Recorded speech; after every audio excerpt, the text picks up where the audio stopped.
we're going to talk a little bit about how you increase revenue in your business. So I have a pretty good idea of what many of you are selling. A lot of you here are in the real estate business, is that right? By show of hands, how many here are real estate? How many here are entrepreneur and have a different kind of business that's non-real estate related? All right, very cool.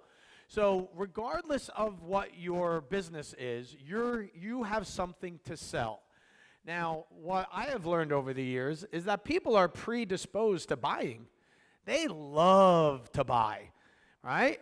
I haven't seen anyone who has a really hard time parting with their cash or their credit when they go into a shopping mall. Seems pretty automatic for most people. So what we want to do is we want to understand what people are buying, why they're buying, and let's align with how people buy.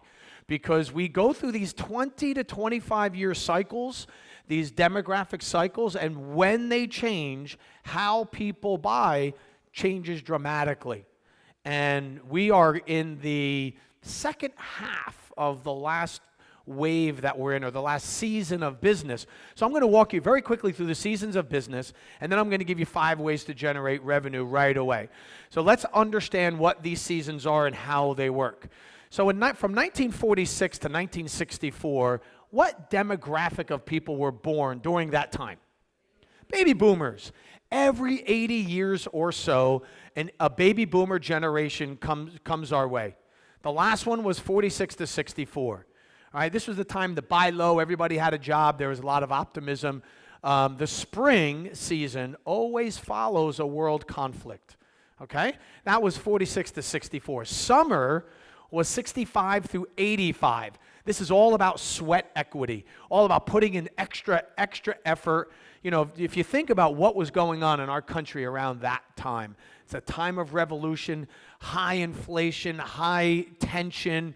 There's a lot of things going on. People are upset with each other a lot during this time.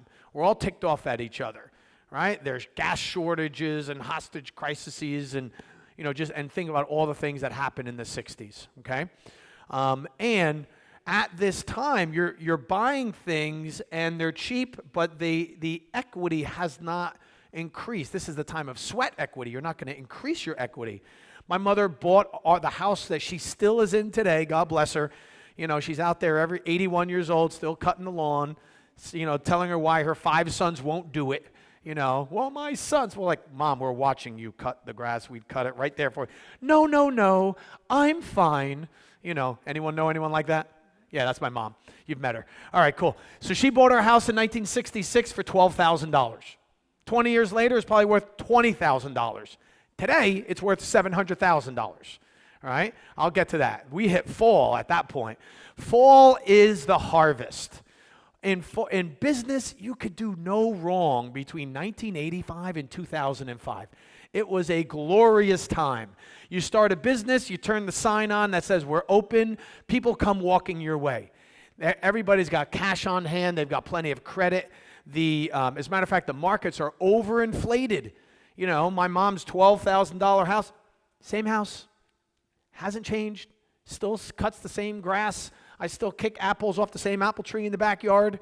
Hasn't changed, except for the price. It's gone from $12,000 to $700,000, right? And this is, if you follow the stock market at all, or just, even just you see the highlights, the stock market goes like this. I watch this. This is my technical analysis of the stock market. You ready? Here it goes. 1946, 1965, 1985, 2005. You got that? Any hockey fans in the room? It's a hockey stick every 80 years. There's a harvest. There's a fall every 80 years where you can do no wrong. Now think about this. We go crazy when people give us extra money, right? And the primary way of purchasing during that time was anything that would save you time. People would pay extra money for convenience during that time, okay? And everybody was flush with cash. So think about it, especially you entrepreneurs out there. What does every responsible entrepreneur do when their business is successful and they have extra cash? What do they do with the extra cash? You expand, you grow, you diversify, and you invest in real estate. That's exactly what you do. As a matter of fact, the ads were written with you. Are you a successful entrepreneur? Are you looking for ways to diversify and grow? I'm like, yeah, that sounds like me. And so I went to the seminar, and they taught us how to buy real estate. Buy all types of real estate, sell real estate, multi-use, rent it out, and you can create a passive income stream. And it worked. Bought real estate, all of a sudden I'm renting it out. Now, I'm not only a business genius, now I'm a real estate mogul. Okay? Now, what does every responsible real estate mogul do that already has a successful business and their real estate's doing well and is flush with cash? What do they do next? Stock market. That's right. The last frontier is the stock market. And I remember I went to that class too. Are you a successful business owner? Do you have real estate holdings already? Then you should explore the stock market. I'm like, great idea. And I sat there in the meeting with all the other people like, hey, you read that ad too? Yeah, it was written right for me. Yeah, that's so cool. So we're sitting in there, 1998. I was following the class, how to buy and day trade and all that. And they said, look for a company that you believe in, that has a good product or service, but's gone through a bit of a rough time, that you think will bounce back. I bought Apple Computer at $9 a share in 1998. Yep, $9 a share. And then I followed all the principles of the class, and 3 months later, sold that baby for $20. Right on. Have a good day, everybody. That was me. That was me, right? Should have held on to it. Buy and hold. Buy and hold. I went to the day trading breakout, not the buy and hold breakout. Should have went to the buy and hold breakout. So what did I do? So all throughout fall from 1985 through 2005, it's a party. It's a financial party. It's kind of like the time from Halloween through New Year's Eve. What do you do during that time that time of year that more than you do any other time of the year? What do you do more of? Eat, drink, party, shop, spend money. Then what happens on January 1st with your head going like this? What do? You take a break, you're hungover, like, oh, enough. Well, it's the same thing in business. You would think, why would we stop it if it's going so well? Well, the party has to end at some point. And so during the fall, that's the time to sell high. Everything is going crazy. It's all going crazy at that time. And so then we hit winter. Now, winter's all about volatility, and I did a search. I said, winter in Virginia Beach. And Google said, no results found. So I gave you a picture of what it looks like in my backyard. So of all the reasons to move back to New Jersey that you were thinking of, yes, we will pump the gas for you, but you also have that view in the wintertime. Ice skating, snow. No? No, not feeling it? Not so much? All right. Anyway, if you're thinking of it, I got a great place for you. So this is the view out my kitchen window. We live on that little lake. But winter's all about volatility. And we entered winter in 2005. And it is anticipated, it was initially anticipated that we'll be in this season until 2023. Now, some of the Obama-era programs that helped us through the global financial crisis, it's been predicted it might extend winter. We might be in winter until 2029. Remember Cash for Caulking and Cash for Clunkers and those programs that helped, during that time? That kind of kicked the can down the road a little bit. So we feel, some have said we have a few more years of this, 2029. So it's all about volatility. Now, why we care about this is that the way people buy. During winter, you don't need to save your clients time. It's not about saving time. Think about this. I gave you a history lesson, right? We went all the way back to 1946. I've got to go back further for just a minute. When dinosaurs roamed the plains and there was no internet. Yes, the 80s, right? We have to go all the way back to the 80s. So imagine we were on a team and we had a project. Project was, how do we outfit this room with chairs? And I said to you, pre-internet, bring me back 5 chairs for comparison so that we could figure out which chairs go in the room. How long would that take, do you think? No internet, find 5 different conference room chairs for comparison so we could decide which ones to put in the room. Few hours, if you know all the stores to get to. How long would it take today? Seconds, if not minutes. Okay, Google, conference room chairs. Siri, I'm doing that to blow up your phones. Now all of your phones light up. Can't recognize voice, can't recognize voice. Yeah, now would be seconds. You don't need to condense time for your clients. They could do it all on their own. Buyers want what they can't have. And during the 80s, 90s, and 2000s, it was time. They had no idea the velocity of the economy was going so fast, it was just a blur. But what they lost in 2009, or at least what they feel they lost, was control. And ever since then, they have wanted to try to get control back. So think about some of the commercials you've seen on television. The Progressive Name Your Price tool. We don't give you the price, you give us the price. You're in control of your insurance. You go for a mortgage, and what happens? And on the commercial, the husband and wife team, they come walking in like, oh, I don't know, I'm a little worried. I'm going to meet a mortgage broker or a banker. I'm intimidated. But then they get all confident. They put their feet up on the chair, on the desk, and they say, banker, what are you going to do for me this time? And then they walk out like high-fiving because they got a great deal, right? All about being back in control. That's what your buyer wants. That's what your client wants. They want the experience of feeling that they are in control. We want to give that back to them. And we're going to use a menu of options. I know this will sound counterintuitive, but your clientele, for whether you're in real estate or not, your clientele are willing to pay more for your products or services if they believe you're an expert. We are in a celebrity economy right now, and by celebrity, I don't mean just well-known, but you are an expert in your subject matter, okay? You don't have to be in the paper to be a celebrity. If you're the best realtor or you have an expertise in a certain area, believe me, you're a celebrity. People want to know who you are. They want to work with you. And that's what we want to shoot for. So, okay, so winter is upon us. This was my favorite movie of all time. My kids made me go see The March of the Penguins. Anyone see that movie? So just only some of you have seen the movie.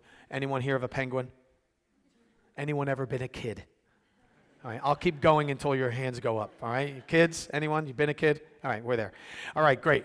So this movie, I quickly found out. They say parents are slow. I got it by the 3rd scene. I was all over it. I figured it out. This movie was a dating movie. All right, any of you that saw it. First scene, our buddy over there jumps out of the water, starts waddling his way to the breeding ground, and they said there's 10,000 penguins in the colony, and I'm like, all right, I like his chances. One guy, 9,999 other penguins, I like the ratio, okay? Turns the corner, he's with 12 of his mates, and I'm like, oh boy, a little bit of competition, but there's still 10,000, right? I don't care how bad your game is, guys. 12 versus 10,000, I like your chances. But then in the 3rd scene, he gets to the colony, and all of a sudden, you can't see our guy anymore. There are 10,000 penguins, and all you hear is noise. Okay? Now, the moment the internet came on the scene, it was an open door to general admission. And all of you have a website and social media, and you're all screaming the same thing.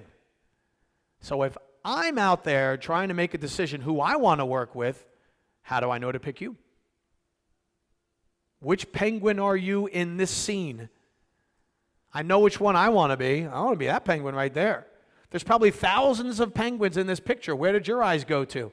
Probably there, right? Maybe there, or maybe that one over there, right? You can't see all them in there. Here's the challenge we have. In 2009, when the world kind of went upside down, buyers no longer trust your promise because you're talking about the positives of everything you do, right? And everybody used to talk about the positives of what they did, right up to the point that companies en masse had to break their promise. So think about it. Let's go back 10 years. You thought you had a retirement plan. And then 36% of all of the equity in most of the global markets went away. So now you're working longer, or you thought you had this much, now you've got that much. All right, well, I'm not retiring now, or I didn't have the amount of money that I thought. Or I had a home equity line of credit, or I thought my house was worth a certain amount. It's not worth that anymore. I've been saving up, or I owe more than I own, right? And so short sales became a huge part of the market for a period of time. It was almost a primary way that people were moving their homes. When in our history have people just flat out walked away from their house because it just wasn't even worth the effort to try to pay it off over the next 20 years because they were upside down on their mortgage? I mean, has that ever happened in our lifetime like this? So all of a sudden, people are skeptical of your promise.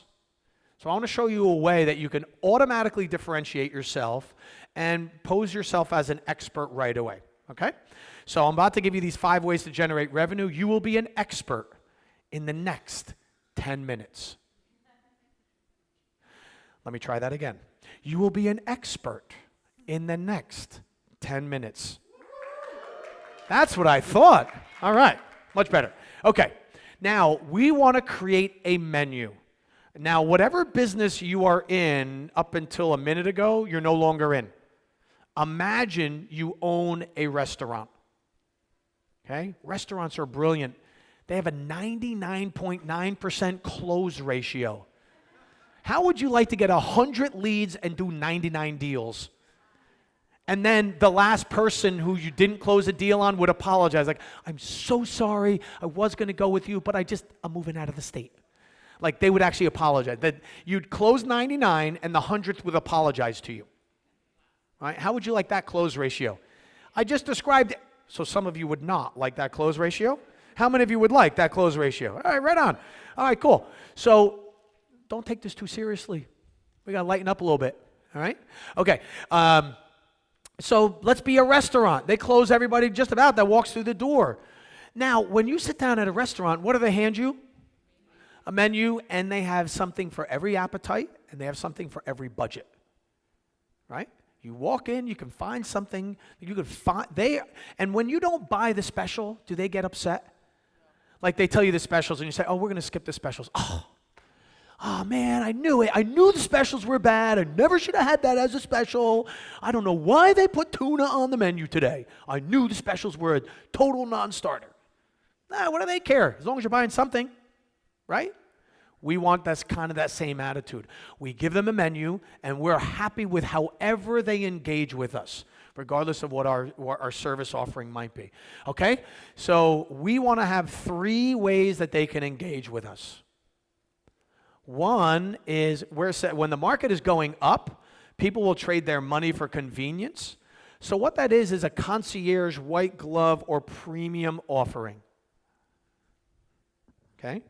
Would you like me to get into a little bit of how a real estate client we have in the South gets 10% as a commission? What do you guys get? 6? They get 10. Want to hear how? All right, I'll go through that. Okay? So you would have your 10% version. People don't have to buy it, but you should offer it. I'm going to explain why in a moment. All right? When the market is going down, that's where we need to bundle services or create a club of some sort. By the way, this is the #1 commercial strategy in winter over the last 500 years. Bundling services and creating a club. Because there's safety in numbers. Right? When times are volatile, we band together and it's seen as irresponsible to buy something retail during a downturn. But when we're doing it as a group, we find comfort in that. And it's a preferred way of buying. And then the last thing is, if the market's going sideways, we're not sure where it's headed, like retail. What did Amazon just do? Do you guys hear what Amazon did over the weekend? Free shipping for the holidays. They will do 40% of their business between now and Christmas, and they just took away shipping. Because right now, people are just not... Now, I get it. It's a loss leader. We want to get more people to buy Prime. Totally get that. But at the same time, we're working with a number of retailers. The retail world is... Their hands are up, and they're like, I don't even know where this is going to fall out. It's in the middle of a huge disruption meaning it's going sideways. We don't know if it's going up. We don't know if it's going down, right? So we have to give away something that's risk-free, okay? So let me walk you through how we do that. Okay. Oh, by the way, there's a second form, there's a little feedback form. I see some of you quickly writing down what the short code is or the email. It's on that second sheet. If you want, there's the copy of the slides, and there's also, we've done a couple of deep dive videos on these topics. If you'd like to get those, just, who here knows what a short code is? Okay, so for those of you that don't, forget that whole part. Just send me an email with that in the subject line, okay? That's the email and that's the subject line. All right, cool. Now, here's the first thing we want to do is we need to make the promise that no one else in your niche has the guts to make, okay? Now, I'll tell you, I'll explain. Everybody knows what the problems are in each industry, and in every industry, there's always challenges and how you are perceived by the marketplace. Everybody knows what those are. Problem is, who's willing to take them on? And the person that takes them on and makes the promise, you will eliminate your competition immediately and be thought of as an expert in one fell swoop. So here's how we do it. So what we're going to do is we're going to make the promise no one else has the guts to make in the industry.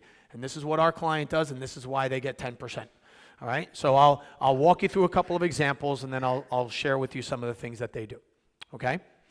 So first thing we want to do is we want to leverage what the complaints are about working with you, not the upsides. Your prospects don't believe the upsides. Not because they don't think you're good people or that you do a good job, is they just can't tell the difference. Which real estate website, or if you're in another industry, what other industry competitor website can you find that will list all the things that go wrong every time they engage with them? Is that on your website? Don't buy from us. Here are all the mistakes we have made over the last year. And if you're okay with that, then come on, cool, I just want to let you know up front. Right? You're likely not going to find that. Everything is positive. So when everything is the same, then I can't hear anything because all it is noise. So what we want to do is we want to leverage the complaints. All right? Now think about this. I'll give you an example. Some time ago, there was a little company called Netflix. They are no longer a little company. They are now a huge company. But do you recall what the business model was for Netflix in the beginning? Mail order DVDs, right on. I'll just mail the movie to you so you don't have to go to the store. What were the top 5 complaints about going to a Blockbuster video or any video store at the time? Do you remember? Late fees. That's why Netflix was started, by the way. A disgruntled Blockbuster customer just said, I don't like late fees. So it was one guy in his house that started Netflix, by the way. Okay, so late fees. What were the other 4? Out of titles. Traveling. How would you like to have this business? Where the top 2 complaints were, I have to go see you and then I have to leave. They haven't even gotten in their car yet and they're already mad at you. And then for those of you, you might remember that little sticker on the videotape that said, please be kind, rewind? Remember that? There would be penalties if you didn't follow our way of doing things. So they were very upset, but this guy was upset about it and said, listen, I get it. I'm like you. I don't like these things about going to any video store. So if you want to keep going to a video store, knock yourself out. There's one on every corner. However, if you want to come with us, we just ask 2 things. Put your credit card on file and walk back and forth to your mailbox. If you're cool with that, then join us. By the way, those 5 things you're upset with, so am I. If that ever happens to you, I will give you a full refund. That's how they started. Okay? They took the top 5 complaints of the industry and they rolled it into their business plan and promised to their clients it won't happen to you or your money back. You want to eliminate your competition? That's how you do it. Now, what happened to Blockbuster? Other than the one outpost in Alaska, they're gone. Now think about this for a second. If there was any company that could have taken on Netflix, who would it have been? Blockbuster. One guy in his house took out Blockbuster, and he didn't have enough money. He didn't have enough of anything. but he made a promise no one else had the guts to make, and he took them out. Follow? Okay. So we have a client down in Texas that sells ranch properties, mostly residential, to people who are buying their second home. And so he has a package where he can get a 6% commission too. But then he researched, why do people buy ranch property? And why do they buy them in the 6 states that he operates in? Well, there's mineral rights, and it's a legacy for their business. So what he did was he created a package where if you do a 10% commission, he'll have a geologist go out to your property and find out if there's any mineral rights. He'll have a land use attorney find out if there's any easements, meaning, is the state at some point planning to put a highway right through a part of your property, and we'll buy some of it back. So he says in our 10% deal, it's likely we can find a way to help you monetize the property. Now, you might not, in a residential situation, it'll be different for you, but find out what your clients are looking to accomplish and have a package where they can opt in, they can opt in for a higher percentage rate. His 10% deal outsells his 6% deal so much that he's dropped the 6% deal. He just does the 10% now. How'd you like to get 10%? Would that be all right with you? Make the promise nobody else in your niche has the guts to make. So now Chantel Ray Real Estate already makes certain promises, so you already have the corporate promises there. And what's your personal promise on top of that? What is it? Is it 24/7 access? Is it, you've taken the initiative to build up a network of experts? What is it for you? So take a second and write down what are the top 5 complaints about working with a realtor, or what are the top 5 complaints about working with a company in your industry? Top 5 complaints that you would either read on customer reviews, or once somebody hired you, they said, yeah, here's the reason why I went with you, because I don't like what other people do. Or when you're making your pitch to list the house, or you're working with a buyer, they give you that objection. What are the top 5 for you? Now you have to run this through compliance. You have to make sure what you're about to offer is legal, right? So you check your compliance, and also you check compliance, and you find out what you're allowed to do, and build it around what your customers complain. What are some of the complaints that you wrote down? Just yell them out. Lack of communication, feedback, follow up. Not answering the phone, unavailable. Showing homes that they don't want to see, or are way out of their range, their price range. What else? Long-term contracts. Overselling. Think about it. How many of those are in your control?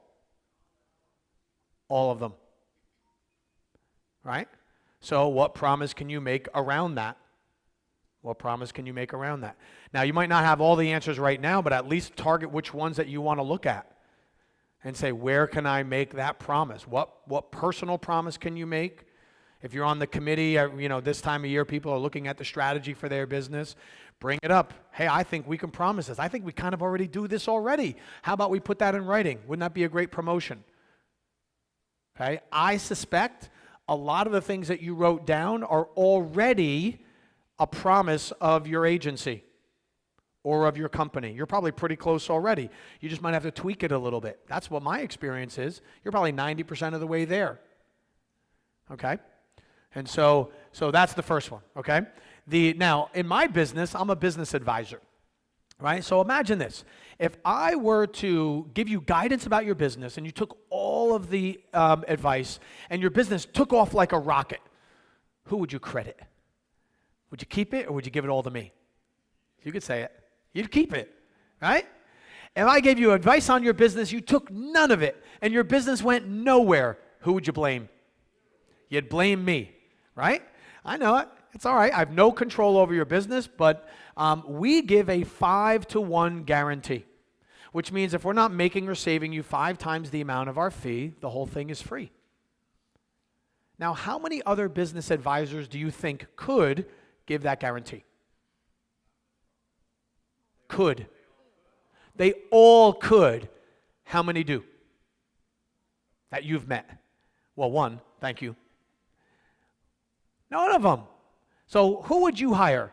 The $2,500 guy who says 5-to-1 guarantee if you're not making at least $12,500, the whole thing is free, or the $2,000 guy who says, well, you got to take action. If you don't take action, you got to participate in your own rescue here. I can't be responsible for that.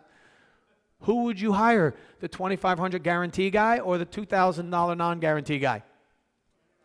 $2,500. Guess what I just did? You just proved the point. I put a 25% premium on the guarantee, and you're willing to spend $500 more on the guarantee, on the promise. Follow? Okay. So the promise is a very quick way to cut out the competition. And now you don't have to take all of your services and make the promise. You can have different levels. All right, we're gonna talk through the levels in a moment on the next slide. But think about this for a moment. I bet you that there are some of your clients that would like to be able to say that they're your best clients.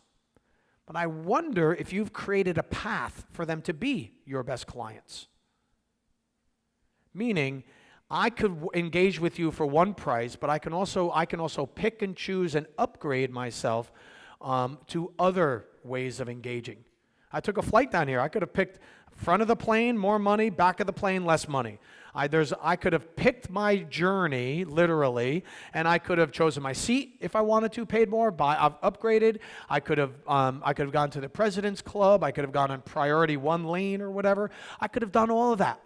I could have picked my path. Make sense? All right? I'm wondering if you've done the same. Or do you have just one way for people to engage with you? Okay? A menu gives them control, okay? Second thing, we want to give them control bite by bite. We want to have flexible consumption. What is the single smallest thing that you can sell your customers? What's the single smallest thing you can sell them? Somebody said there's a long-term contract out there. Can you do a one-day contract? Can you do a weekend contract? Can you just say to them, listen, if I don't wow you with my first open house, then you're out. You're not on the hook for me for 6 months. What is the smallest thing that you can sell them? So any of you ever seen those TV shows, The Real Housewives? Right? So I love it. I'm always going to keep asking this question because the guys will never admit that they watch. They're like, no, Carl, what are you talking about? I never heard such a thing. And the guys are like, yeah, I watch it too. So The Real Housewives of Orange County. So on that show, we advised one of the people on that show. One of the husbands of the stars, Tamara, is Eddie. And Eddie on the show launched a gym. So we advised Eddie on how to launch the gym. And he wanted to start out with this 1-hour membership. And we worked them down to where he offered a 1-hour membership. He's like, you want me to launch a gym on a 1-hour membership? I said, well, you do personal training classes, right? And he said, yeah. I said, are they good? He's like, well, of course they're good. I said, all right, well, people are going to walk out of there thinking that they really like it and they're going to want more. So allow them to try you out for an hour. Maybe there's a way to offer them an out of the longer-term contract if you don't meet your promise. The first open house really stinks. Well, you can opt out. Okay? So the smallest module that you can sell them, because think about it. If you go to a gym and you really enjoy the class, are you going to say, oh, that was a really good 1-hour membership I bought. Thank you, I'll never see you again, and leave? Or would you likely want more? If you wow somebody in the first open house and are they more likely to opt out or more likely to stay with you? Stay. So put your money where your mouth is and say, listen, if I don't wow you after a certain period, let me know. We'll help you find somebody that can help you. But if you like it, you're going to want more of it. Okay? So now, anything, especially for those of you not in the real estate business, anytime you can create a membership model or a subscription model or bundling offerings together, I would highly recommend that you you find the smallest things you can sell somebody, and then you allow them to buy those things a la carte. So if you have a rental property, why do they have to rent for the whole day? Can they just rent it for a couple hours or half a day or the morning? You're arriving in the morning, we'll allow for that. What is the smallest thing you can offer? They all aren't going to take you up on it, but you would at least be making that offering. So write down, what is the smallest thing I can sell my customers? What would possibly be the smallest thing I could sell my customers? We talked a little bit earlier about the complaints, and we talked a little bit about how trust has been gone a little bit. So what I would encourage you all to do, be it on your website or on your social media pages, anywhere that you could put it, whether you have a personal page or on your profile, create a page or a section called Problems We Solve. Problems we solve. When you do a Google search and your back is really hurting you, do you type in, I have a contusion of the upper thoracic vascular diabetic area of my middle torso? Or do you type in, my back hurts? My back hurts, right? We search based on the problem. So wouldn't it be nice to have a page on your website or a section of your social media that says, here are the problems we solve. Can't sell my house. Would like to sell my house. I'm moving soon. Wouldn't that be nice to have a page that identifies that? So what would you put on that page? Please write an article or have content around those 5 complaints. We don't oversell, and here's why. We are responsive. Here's how we do it. We never let a call go more than 3 rings, or a call, you will get an instant call back, or you will be called back within an hour. Here's where you have a chance to talk about the problems you solve and your solution to that. In those, so here are 5 words, when you're writing these articles, here are 5 words I would make sure are in those posts or are in those articles or white papers or special reports or videos or whatever you're creating. People want or are responding to a more conservative message right now. Right? This winter season has been so volatile. I get that the market's up right now. I get that the economy is doing great and that there's 3.8% unemployment. There's a lot of good news right now. And yet people are still nervous. I'm not getting the feeling everybody's totally comfortable that, oh, cool, it's here to stay. By the way, in every winter for the last 500 years, with no exception, there are 2 corrections in winter. We've only had 1. One more, if this holds true, and it has held true for the last 500 years, there's 2 corrections. And commercial real estate hasn't fully corrected yet. Here's how we know. You ever been to a co-working facility? Shared office space?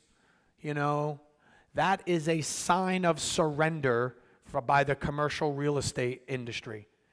Commercial landlords want less people who pay them more. What is a co-working facility? More people paying less. Why, if you wanted less tenants who pay you more, why would you go to a model where you have more people paying you less? Why would you do that? Desperation, because I can't get people to pay me more. So I got to try getting people to pay me less. So that's a white flag. It's great for the co-working industry. It's terrible for the commercial real estate industry. Pop-up retail. Why? Like the Halloween industry is loving it because they really only sell their stuff 1 month out of the year anyway. So why have a long-term lease? Let's just do pop-up stores. Plenty open, right? For the month of October, I went to Linens and Things. Remember that store? But it said Halloween spirit or whatever for a month. I was in there buying, every you walk in and it's like all the linens and things, Sports Authority, like all the 3 stores it's been before, but for 1 month it's orange and black. You know what I mean? So there are signs that things aren't so stable. So here's some of the wording I would use. I'm going to help you maintain what you already have. I'm going to ensure that you don't have a bad experience like you have, like you've had in the past. Okay, we're going to protect you from overselling and some of the things that happen when people overpromise. You're safe with us, and here's why. We're a stable company, and here are all of our credentials that prove it out. Does that make sense? Okay. So take a moment and write down, based on the complaints, what do you think are the next 5, what's going to be on that problems we solve page, and just what is your key message? Just write down a couple of things that are on your mind right now so it's fresh when you go back to it.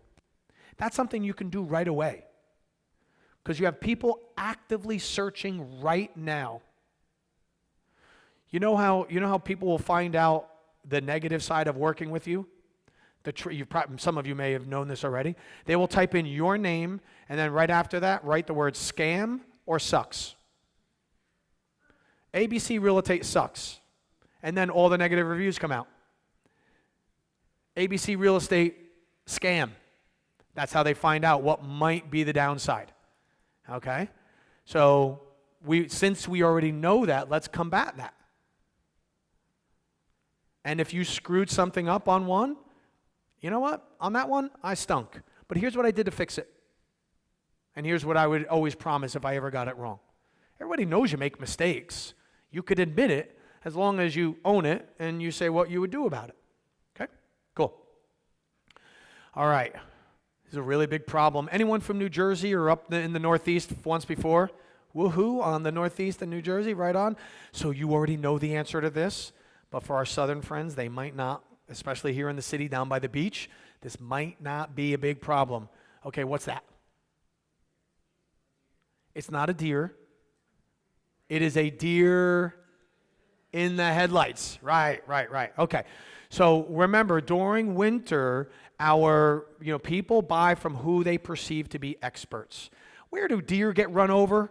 Safely on either side of the road, or when they're right in the middle? When they're right in the middle. Now think about this for a moment. Your fee is your perceived quality. In winter, you don't want to be in the middle. You want to have at least an offering that is among the highest or among the lowest, because that's where the perceived expertise is. Think about this for a moment. Another thing to think about. Go to the local mall, stand outside with a clipboard, and have 2 columns. The one column says price, the other one says quality. And ask everybody that's walking in, so, sir, ma'am, are you looking to buy the highest priced products or services today, or the highest quality products and services today? What do you think would be the most common answer? Highest quality. How do people judge quality? Price. See what I mean? So what are you competing for? Are you competing to be the best or the worst? If you're in the middle, you're another penguin and you're noise. Now, you can let people find their way to the middle, but you need to have a premium offering. Absolutely must have in winter. Think about the last time you bought a car. You walked into the showroom, and what car did they have right in the middle of the showroom on a carpet behind velvet ropes with lights on it? Their most expensive car. And you walked in there and you said, wow, $200,000. I didn't know Subaru could build something like that. Well, if you can build that monster, then you can build my minivan. And what did you do? Did you buy that car that was in the middle of the showroom? Probably not. You saw it, but they sold you on the brand with their high price offering. We call it the obnoxious offer. Your offer has to be obnoxious. Like, people will look at it and say, whoa, that's a high price. However, the value has to be obnoxious also.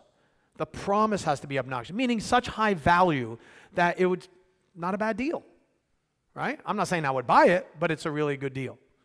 How many times have you walked into a restaurant and you said, I'd like a martini, or I'd like this bottle of wine, And they would say, oh, you would like that blah, blah, blah, that's $90 a glass.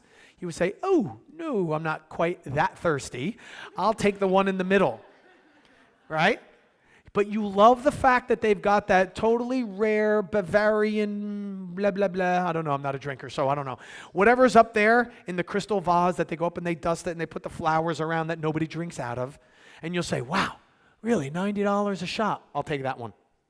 And you go off the menu. So you sell people on your brand quality with your premium offering, and then you have a menu to allow them to buy anything they want. Does that make sense? All right.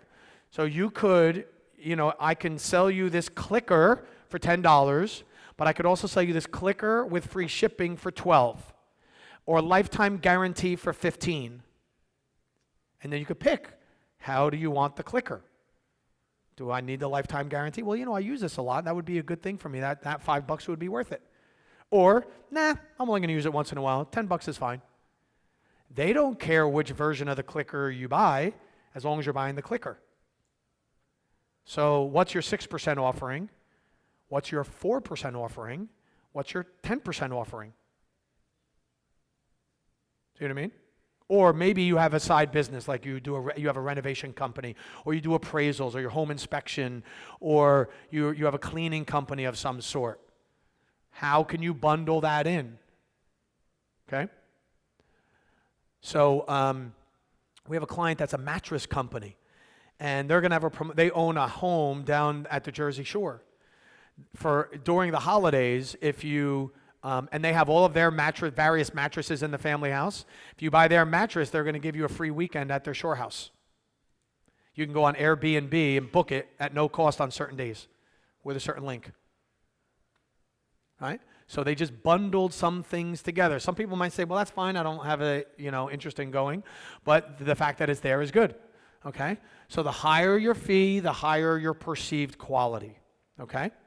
All right. So now the last thing we want to do. Fifth way that we want to drive revenue to our business. This one will be very relevant to you, and I think you'll be able to use right away. Now, for all the things that we might complain about the airlines, one of the things that they do brilliantly is they joint venture. Okay, JV just means joint venture. And we can spend a whole bunch of time on joint venturing, all right? But we'll give you a strategy that I think you could put into place right away. The industry calls it code sharing. So if I want to fly to a certain city, but my home airline doesn't go there, they'll just put me on, if I want to fly American, they'll put me on Delta or United or wherever. And we don't automatically switch, we go back to our home airline because we were very happy that they took care of our issue. They solved our problem for us. So what I would encourage you to do, I know in real estate, a lot of you have specialties. I special in the smaller end, the mid end, the high end. I'm great on waterfront. I'm really good in this geography. I'm really good here. I'm the king or queen of Hampton Roads. I'm really good when it comes to what we had a client down in Tampa that was a real estate agency. They specialized in waterfront. Everybody knew them as the waterfront people to go to. And they would take an inland property, but it wasn't where they really focused on. Okay? They were really good at that, and that's what they got known for. So what you would do is you align with those who have a complementary service to the same ideal client. So you might be a specialist in one geography. You might have an ideal client, so you might share an ideal client with somebody else who specializes in another geography. And so you would cross-promote each other. Well, if you're thinking of coming into this area, I know somebody who's fantastic, and I'd highly recommend that person. And then you would do the same. Well, if you're going to go in that geography, I have somebody who's an expert there. And you would align with somebody who you felt would give you as many referrals as you gave them. All right? If you have a side business or you have another kind of company, what I would suggest that you do is ask this question of everybody before the end of the day. What makes a good client for you? Some of you in here might be commercial folks. Some of you might be more residential folks. Some of you might specialize in mixed use. I've been on both sides of it. I was a licensed realtor in the 90s when I had my construction company for education purposes and to get on the MLSs at the time. I did all that. But I've also been on the other side of the transaction. And I could tell there's a difference. I had my residential guy look at some commercial properties. He didn't know the questions to ask. It wasn't his specialty. He did a nice job. He was trying to take care of me, but he really should have brought somebody else in because he really didn't know that side of the business. And I've dealt with commercial people who said, we don't bother with residential. So align with others and have other lead sources. You know, have you heard the expression that your net worth comes from your network? Today's a chance for you to build your network. Okay? And this can bring you leads right away and closes right away. You want to have a menu. General rule of thumb in professional services, I like to have 24 people that I think will refer me business once a year. If I have 24 people on my list that I believe in any given year would send me a referral, what I have found, that means I'm likely getting a referral each and every month if I build that and maintain that group of 24. That's been the magic number that I've seen over the years. Okay, so take a moment and write down who's your 24. Write down a few names. You might not know who all the 24 are right now, but at least write down a few names that you say, you know what, I should reach out for this person. There's an interior designer I think would be really good. They like to work in the marketplace. They have good contacts with the type of buyers and sellers that I work with, or a carpet cleaning company, or a gutter cleaning company, or whatever. Or it could be a land use attorney, or it could be an accountant, it could be a financial planner. Or it could be other realtors, like I said, that are in different specialties. They're on your team. So it's no longer I'm just ABC Realtor. I'm not Carl the Realtor. I'm Team Carl. Because I've got other resources available to me. And you know if you're hiring me, you're getting my whole team. And work together as a team. Does that make sense? So joint venture of what, make sure, now when I say who makes a good client for you, somebody who's moving or who has a check is not what I'm talking about. You know, do you specialize in a certain demographic? Are you first home buyers? Is it military? Is it more transit type?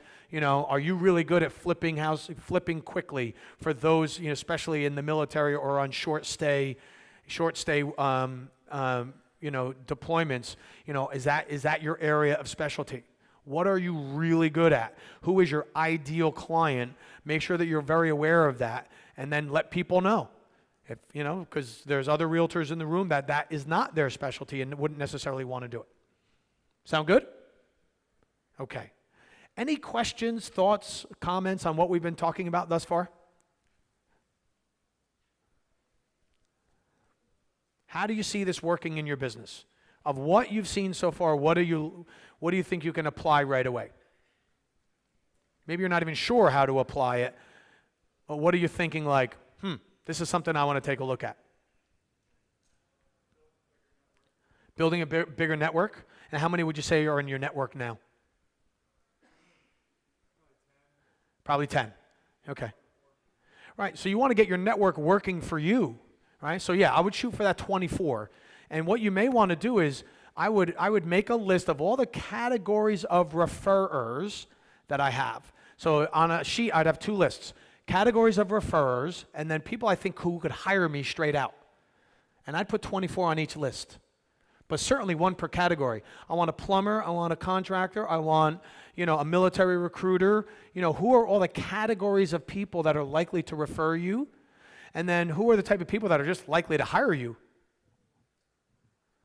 And make sure you've populated that list. And again, you'll find out what the magic number is for you. I found it's 24 for me. As long as I got my 24, I'm likely to get a referral each month. What else resonated with you that you think you want to look at in your business? Problem solving.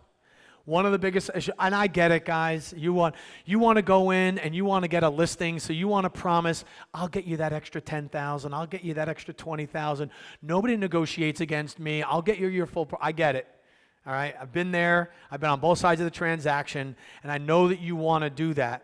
So that's one of the big ones. But certainly, look at those problems. How are you going to solve those problems? You do have a second sheet in front of you. It's a feedback form. If you want to give me some feedback on the presentation, I appreciate that. Number 3 is my gift to you. we typically, we have a thing in our business called a business analysis, and it's a free coaching session.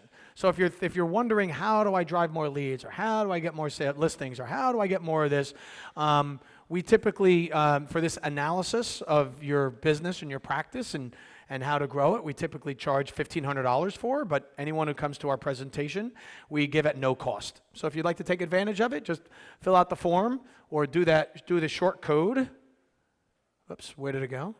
You could do the short code, and we'll make sure that you get that follow-up coaching session. Sound good? Thank you.